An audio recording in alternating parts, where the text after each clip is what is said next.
غوث اعظم بھی محفل کرتے تھے. شیخ یحییٰ بن نجار رحمۃ اللہ علیہ سرف کے امام گزرے. شیخ یحییٰ کہتے ہیں کہ میں ایک دن حضور غوث پاک کی محفل میں گیا تو میں نے عجیب ہی رنگ دیکھا. تقریر ختم ہوئی تو 15 بندے ادھر سے اٹھ کے کھڑے ہو گئے, حضور ہم بے نمازی تھے, آج کے بعد پکی توبہ کرتے. 50 ادھر سے کھڑے ہو گئے, حضور نافرمان تھے, رشتے توڑنے والے تھے, آج کے بعد توبہ. 10 ادھر سے کھڑے ہو گئے. کہتے میں بڑا حیران ہوا, میں نا گھر آیا. ہر بندے کا اپنا اپنا مزاج ہے نا, ہر بندہ عجیب انداز میں سوچتا ہے. کہتے میرا بھی عجیب انداز تھا, منطقی فلسی صرفی نحوی آدمی تھا. میں گھر آیا تو سوچنے لگا کہ کتنے کو بندوں نے توبہ کی ہوگی آج. دیکھو نا کتنی شاندار بات ہے. ہماری محفلوں میں نوٹ گنے جاتے ہیں, وہ یہ گن رہے ہیں کہ توبہ کتنے کرتے ہیں. فرمانے لگے کہ میں نا سوچنے لگا کتنے کے بندوں نے توبہ کی ہو. پھر میرے دل میں خیال آیا کہ یحییٰ پریشانی والی کیا بات ہے, کل جائیں گے تو گن لیں گے. سو جا چپ کر کے. کہتے ہیں اگلے دن میں گیا تو میرا گننے کا انداز یہ تھا کہ میں ایک دھاگا لے گیا لمبا سا, چادر کے نیچے نا میں نے دھاگا رکھ لیا کہ ایک بندہ اٹھ کے توبہ کرے گا تو ایک گرہ لگاؤں گا گانڈ ایک, دوسرا اٹھ کے توبہ کرے گا تو دوسری گرہ لگاؤں گا, گرہیں لگاتے رہوں گا, بعد میں گن لوں گا. کہتے ہیں ایسا ہی ہوا. حضور غوث اعظم کی دائیں جانب ممبر کے سامنے میں بیٹھ گیا. ایک بندے نے اٹھ کے تقریر کے بعد توبہ کی, میں نے ایک گرہ لگائی. دوسرے نے توبہ کی, دوسری گرہ لگائی. تیسرے نے توبہ کی. کہتے ہیں پہلے تو ایک ایک اٹھتا تھا, پھر درجنوں اٹھنے لگے. اب کتنے کو گریں لگے.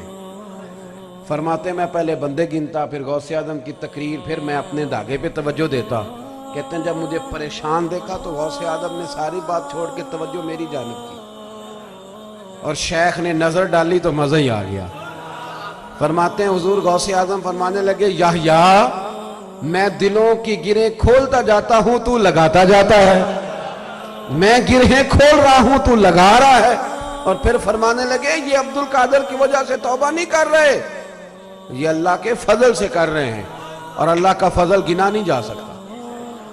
رب کا فضل شمار, یہ غوث اعظم کا طریقہ. ہم بھی نا مشورہ نہیں دیتے کسی کو. ہم کہتے ہیں او جی مولوی صحیح گل ہی نہیں دس رہے. بھئی نبی پاک صلی اللہ علیہ وسلم نے تو سب کی ڈیوٹی لگائی, بلیغ عنی ولو آیا.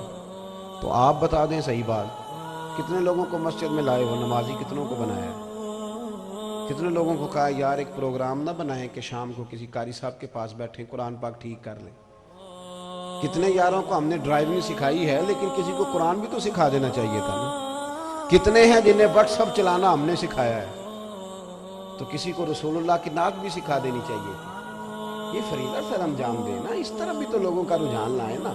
اگر ہم مل کے دوستوں کو لے جا سکتے ہیں کرکٹ کے گراؤنڈ میں کہ پہلے وہاں میچ دیکھیں گے, پھر کٹھے کھانا کھائیں گے, تو اگر یہ سارے کام ہو سکتے ہیں تو پھر مسجد بھی کٹھے جا ہی سکتے ہیں, پھر محفل میں بھی کٹھے.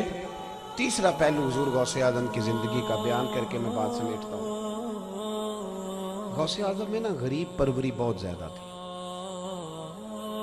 غریب کا نا استحصال اس طرح کا ہوا ہے کہ غریب نے بھی کئی جگہوں پہ وقار رکھنا اپنا چھوڑ دیا, کیونکہ وہ سمجھتا ہے شاید میں تیسرے درجے کا کوئی انسان ہوں. اس لیے کہ ہم نے غریب کو پیسے تو دیے ہیں, مدد تو کی ہے, پر اس کو عزت نہیں دی, وقار نہیں دیا. تو معاشرے میں بہت سارے لوگ ایسے ہیں جنہوں نے سمجھا ہے کہ ہم اس معاشرے کا حصہ ہی نہیں, بالکل کٹ گئے. اور کچھ لوگوں کے بارے میں ان کے دلوں میں نفرت آ گئی.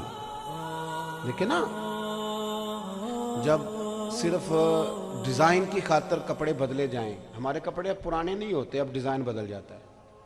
پہلے کپڑے پرانے ہوتے تھے, اب ڈیزائن بدلتا ہے. جب ڈیزائن کی خاطر کپڑے بدلے جائیں اور پڑوسی کی بیوی روز 6-7 شاپر بازار لے کے جائے اور لے کے آئے, اور ساتھ والے گھر میں بالکل بوڑھی اماں لیٹی ہو اور اس کے پاس شوگر کی دوائی کے پیسے ہی نہ ہو, پھر نفرتیں پروان چڑھتی.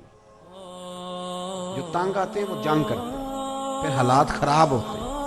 حضور غوث پاک رضی اللہ تعالیٰ عنہ نے نا اس بات کا بہت سختی کے ساتھ خیال رکھا, بڑی سختی کے ساتھ. میں سوچتا ہوں کہ جب یہ لوگ کوشش کرتے تھے نا, اخلاص ہوتا تھا, تو اللہ پھر انہیں موقع بھی عطا فرماتا تھا, پھر انہیں اللہ موقع بھی دیتا تھا. حضور غوث اعظم کی مصروفیت صبح شام کی میں نے آپ کو بتا دی, اس کے باوجود غوث اعظم ٹائم نکالتے.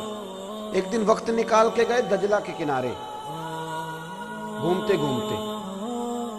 میں ایک بزرگ تھے برطانیہ کا ایک شہر ہے، تو میں نے ان سے ایک بات سنی، مجھے بڑی مزہ آیا۔ ہم لوگ وہاں موجود تھے تو ایک صاحب ان سے کہنے لگے کہ حضرت صاحب لوگ مجھ سے محبت نہیں کرتے، آپ سے لوگ بڑا پیار کرتے ہیں۔ تو وہ کہنے لگے آپ رہتے ہیں آسمانوں پہ تو میں زمین پہ گھومتا ہوں۔ بڑی میرے دل کو بات لگی، کہنے لگے بندہ زمین پہ گھومے نا تو اس کا لوگوں سے رشتہ قائم رہتا ہے، لیکن جب کوئی زمین پہ گھومے ہی نہ، کو نہیں سمجھ آئی آپ کو میری بات؟ جب بندہ زمین پہ، آج کل ہم لوگ زمین پہ نہیں گھومتے، ہم نے مطلب کے گرانے رکھے ہیں، مطلب کی دوستیاں رکھی ہیں، بس جس کے ساتھ فوٹو کو کمنٹس زیادہ ملیں گے فوٹو اسی کے ساتھ کھنچوانی ہے۔ ہم نے مطلب کے سارے تعلقات رکھے ہیں، تو پھر آپ کو پتہ ہے جب گھومیں گے نہیں زمین پہ تو لوگوں سے رشتہ کیسے بنے گا؟ ہمارے لوگ زمین پہ چلتے تھے تو دکھ سکھ میں شریک ہوتے تھے، لوگ ان سے جڑ جاتے تھے۔ حضرت غوث اعظم دجلہ کے کنارے جا رہے تھے تو ایک شخص رو رہا تھا کھڑا، اس کو آواز دی، میاں کیوں روتے ہو؟ کہنے لگا حضور رو اس لیے رہا ہوں کہ غریب ہوں، اور غریبی بذات خود بڑا رلاتی ہے۔ آپ نے فرمایا کیا ہوا؟ کہنے لگا جی کرایہ کوئی نہیں تھا پاس، لیکن دریا کے اس پاس جانا تھا تو بیٹھ گیا ہوں کشتی میں، ملا آیا ہے تو اس نے کرایہ مانگا ہے، تو میں نے کہا یار میں تیرا محلے دار ہوں، تو مجھے جانتا ہے میں تجھے جانتا ہوں، تو لے جا، میں واپس بھی لے آ، میں دے دوں گا ایک آدھ دن میں۔ تو کہتے ہیں اس نے نا بھری ہوئی تھی کشتی لوگوں سے، اس نے میری رسوائی بھی کی ہے اور مجھے اتار بھی دیا ہے۔ اس نے کہا یہ مفت خوروں کے لیے نہیں حضور، وہ مجھے جانتا ہے اور اسے یہ بھی پتہ ہے کہ میں غریب ہوں اور میری مجبوری تھی جانا۔ پتہ ہے نا آپ کو ہم کتنی تفتیش کرتے ہیں جب کسی کو 10 روپے دیتے ہیں، 10 روپے دیے ہیں اور 100 بات بھی ساتھ کر دی ہے، چنگا پل ہے کام کریا کر، آ تینوں کام لاواں، یہ 2500 باتیں بھی سنائی ہیں اور دیے 10 روپے۔ کہتے ہیں اس نے اتار بھی دیا، الٹا رسوا بھی کیا ہے۔ غوث اعظم فرمانے لگے تو یہی ٹھہر میں ابھی آیا۔